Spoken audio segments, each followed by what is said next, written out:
ବର୍ଷାରୁ ନିସ୍ତାର ନାହିଁ ଏବଂ ବର୍ଷା ପରେ ଜଳବନ୍ଦୀ ଏବଂ ବନ୍ୟା ପରିସ୍ଥିତିରୁ ମଧ୍ୟ ମୋଟାମୋଟି ନିସ୍ତାର ନାହିଁ। ये क्रम गोटे पर गोटे जिला वृष्टिपात एवं तजनित वर्षार परिधि भीतर को पलि आसला। मालकानगिरी भाया जिला जो जिला प्रकृत में डेफिशिएंट रेनफॉल थिला, अनावृष्टि थिला, सेठी मध्य प्रबल वृष्टि होकरी वर्तमान वृष्टि दृष्टि पुणी स्वाभाविक परिस्थिति सेठी हो गलानी। किछि किछि समस्या तैयारी होता तार समाधान मध्य हो जाइछि। शनिवार रविवार 2 दिन धरिक कलाहांडी रे व्यापक वृष्टिपात मोटामोटी 1000 mm रु अधिक वर्षा, जो वर्षा भितर रामपुर ब्लॉक रे सर्वाधिक 345 मिलीमीटर वर्षा, जयपाटना ब्लॉक रे, कलमपुर ब्लॉक रे, जूनागढ़ ब्लॉक रे, कोकसरा ब्लॉक रे भलिया 100, 150, 200 एवं 300 mm पर्यंत वर्षा रेकर्डिंग होइछि। बरगढ़ जिला मध्य प्रबल वृष्टिपात होइछि। झारसुगुड़ा जिला मध्य प्रबल वृष्टिपात होइछि। सुंदरगढ़ जिला मध्य कोईडा अंचल रे प्रबल वृष्टिपात फल गुड़िए समस्या उत्पन्न होइथिला। किंतु आगामी जो 5-6 दिन पूर्व अनुमान करा होइछि, ये पूर्व अनुमान रे कोनोसी जिला रेड वार्निंग भितर नहीं। 3-4 जिला जोटा ऑरेंज वार्निंग अच्छी, किसी वर्षा हम प्रबल वर्षा भी हो पारे। सेटा होची सुंदरगढ़ जिला, सम्बलपुर जिला, बरगढ़ जिला, झारसुगुड़ा जिला एवं सुंदरगढ़ जिला। बाकी जिला सब येलो वार्निंग भितर अच्छी। तेणु आज केवल झारसुगुड़ा, बरगढ़, सम्बलपुर, सुंदरगढ़ को छाड़देले, बौद्ध जिला को छाड़देले बाकी सब येलो जोन भितर अच्छी। आसंता काली ठारू अर्थात 26 तारीख रु आपणकर 30 तारीख पर्यंत मोटामोटी ओडिशार समस्त जिला कम बेसिकरी येलो वार्निंग भितर रहिबो। केवल बालेश्वर, मयूरभंज ये 2टा जिला 30 तारीख दिन ऑरेंज वार्निंग रे अच्छी।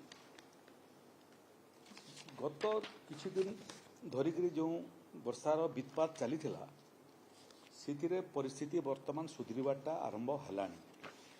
ये क्रम विगत 2 दिन भितर आपको मु उल्लेख करने चाहिए जे 25 तारीख आज सकाल 10 घटिका पर्यंत जो जो जगह नुआ करी प्रभावित है कलाहांडी एवं सुंदरगढ़ एवं झारसुगुड़ा ये सबू जिले में मात्र 2282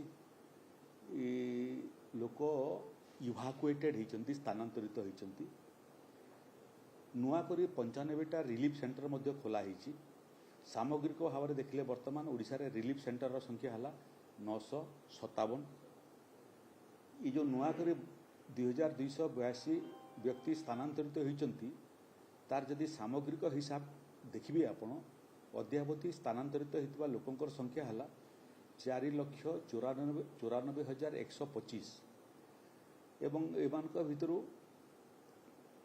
विभिन्न रिलीफ सेंटर रे मध्य सम परिमाण लोक एकोमोडेटेड होते। फ्री किचेन जोटा नुआ करी खोला होती तार संख्या है 95 एवं वर्तमान राज्य रे फ्री किचेन रो संख्या है 944। जो माने रंधा खाद्य ग्रहण कले विगत 2-3 दिन भितर नूतन भाव में 2 दिन भितर 28,767 लोक नुआ करी ये माने लाभार्थी हेले मध्याह्न भोजन एवं रंधा खाद्यर सारा ओडिशार कुमुलेटिव इफेक्ट है जे 5,02,608 जन बन्या प्रभावित लोक से माने रंधा खाद्य परिधि भीतर को आसी। ड्राई फ्रूट पैकेट डिस्ट्रीब्यूशन रे मध्य विगत 2 दिन भितर चूड़ा एवं गुड़ आवंटन होईची एवं ये विगत 2 दिन भितर स्वतंत्र भाव में पुणी आम 28टा ओडीआरएफ टीम गोटे एनडीआरएफ टीम 40टा फायर एवं इमरजेंसी सर्विसेज टीम एवं पुलिस सिविल डिफेन्स को मिसेले आहरी 30 ये 49 टीम नूतन भाव में भिन्न भिन्न नुआ जगार लोकंकर उद्धार काम रे नियोजित होइचंती। यार सहित एठी विभिन्न नदीर जलपतन मध्य कमिबाटा आरंभ होइची। पकुआपड्डारे जलपतन जोटा विपद संकेत को छुईला सेठी मध्य कमिबाटा आरंभ हेलानी। एठी आपणकर महानदीर उपर मुंडरे मध्य वर्षा हवा कारणरू 2.5 लाख अधिक क्यूसेक जल महानदी भीतर को प्रवेश करुच्ची एवं 2 लाख क्यूसेक जल महानदी रिलीज होची। ये क्रम रे तेल नदी मध्य पानी निष्कासित हवा फल मुंडुली रे तेल नदीर पानी आसिक पहुँची साइलानी। आकु महानदीर पानी मध्य पहुँचब किंतु कौनसी एथिरे विपदर संभावना नहीं। वर्तमान मध्य नराज देगिरी 2 लाख क्यूसेक पानी मात्र निष्कासित होची तेणु एठी कौनसी प्रकार विपद नहीं। या सहित देवगढ़ जिलार बारकोट ठारे सबुठु हाईएस्ट रेकर्ड होची 182 mm विगत 24 घंटा भितर। संबलपुर जुजमुरा रे मध्य 117.8 mm वृष्टिपात रेकर्डेड होची।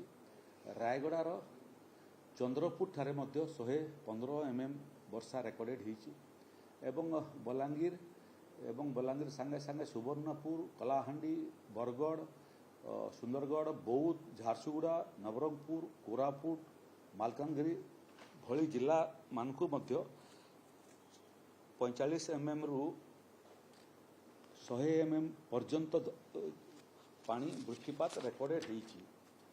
ये क्रम रे ओडिशार समस्त नदी रो जलपतन वर्तमान कमिबाटा आरंभ कलानी।